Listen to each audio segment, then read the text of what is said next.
de Dieu habita en lui. Osterval le lit comme ça. J'aime Osterval. Il le lit comme ça. Car il a plu à Dieu de faire habiter toute plénitude en lui et de réconcilier par lui toutes choses avec soi, ayant donné la paix par le sang de sa croix, tant aux choses qui sont sur la terre qu'à celles qui sont dans les cieux.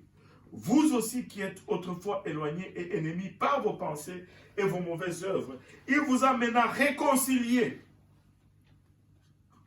Il vous a maintenant réconciliés dans le corps de sa chair. Dans le corps de sa chair. La chair de qui? De Dieu. Donc, Christ, c'est la chair de Dieu. Alléluia.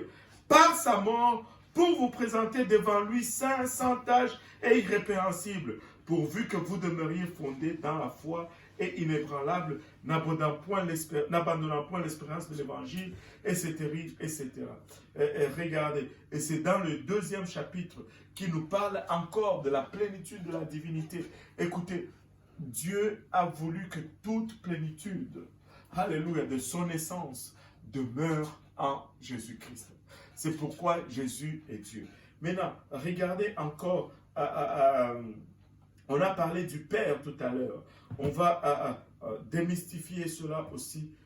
On va aller dans Matthieu chapitre 1, à partir du verset 18.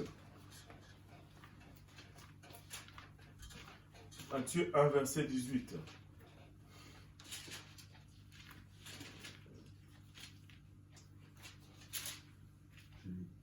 Ouais. Asa engendra Josaphat. Or la naissance de Jésus arriva. Matthieu 1, verset 18.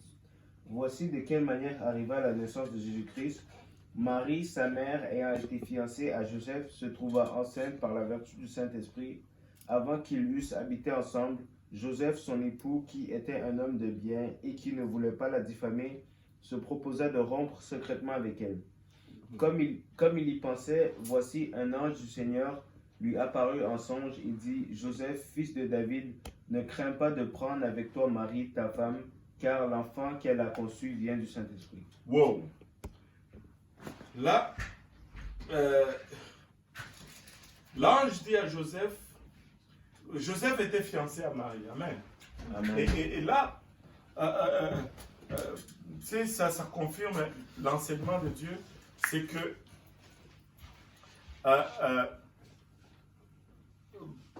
pas d'intimité sexuelle avant le mariage. Allô? Amen. Pas d'intimité avant le mariage. Et là, Joseph, il était un homme juste et il respectait cela. Amen. Et là,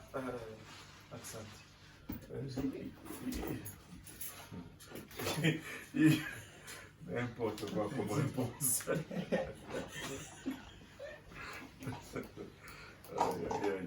Et là, Joseph respectait cela. Mais un jour, il se rend compte que Marie, sa fiancée, est enceinte. Écoutez, si ta fiancée tombe enceinte avant le mariage, ben, il y a des questions à se poser. Là. Amen. Alléluia. Et là, il se dit, ben là, je vais juste divorcer, je vais juste la laisser tomber secrètement. Là. Et là, pour qu'elle ne soit pas lapidée. Et là, l'ange vient lui dire, il dit, Joseph, écoute, ce n'est pas qu'elle est sortie avec quelqu'un, c'est que l'enfant qu'elle a en elle vient du Père. Amen. Amen. Vous ne suivez pas, vous n'avez pas lu. Relis encore le verset. Voici un ange du Seigneur lui apparut en songe et dit à Joseph, fils de David, ne crains pas de prendre avec toi Marie, ta femme, car l'enfant qu'elle a conçu vient du Saint-Esprit. Vient du Saint-Esprit, non du Père. Amen. Et c'est ça la pogne. Hein? Maintenant, si le Saint-Esprit, c'est l'auteur de cette grossesse, donc le Saint-Esprit est le Père. Donc pourquoi on appellerait le Père Père si ce n'est même pas lui qui est le Père, alors que c'est le Saint-Esprit qui est le Père? Alors, Amen. donc, le Père, c'est le Saint-Esprit, ben, parce que le Saint-Esprit, c'est le Père de l'enfant. Je ne sais pas si ça fait du sens pour vous, là, Ouais. mais ça fait tellement beaucoup de sens pour moi. Le Père, c'est le Saint-Esprit, parce que le Saint-Esprit, c'est le Père de l'enfant. Amen. Allô? Amen. Alléluia. Donc, le Père, c'est le Saint-Esprit.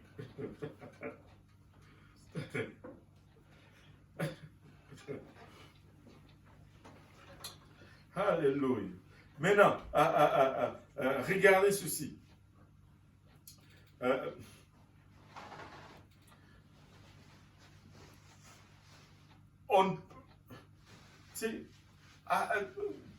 Je me suis vraiment dit qu'il faut commencer à s'éloigner un peu du concept trinitaire. Parce que là, vraiment, n'est pas le point. Le point, c'est vraiment la divinité, la nature divine de Dieu. Et à déterminer si Jésus est divin ou pas. Parce que si on arrive à déterminer, à dire que Jésus n'est pas divin, alors il faut qu'on arrive à lui attribuer une nature. Et c'est impossible de le réduire à tout simplement la nature humaine. Parce qu'il est allé au-delà. Il a démontré des attributs autres que les attributs humains. Ben non. Si on veut aller au-delà des attributs humains, ben, on aura un problème. Il n'y a que la nature divine qu'on peut lui attribuer, parce que les anges, ben, ils ne peuvent pas faire ce que Jésus a fait.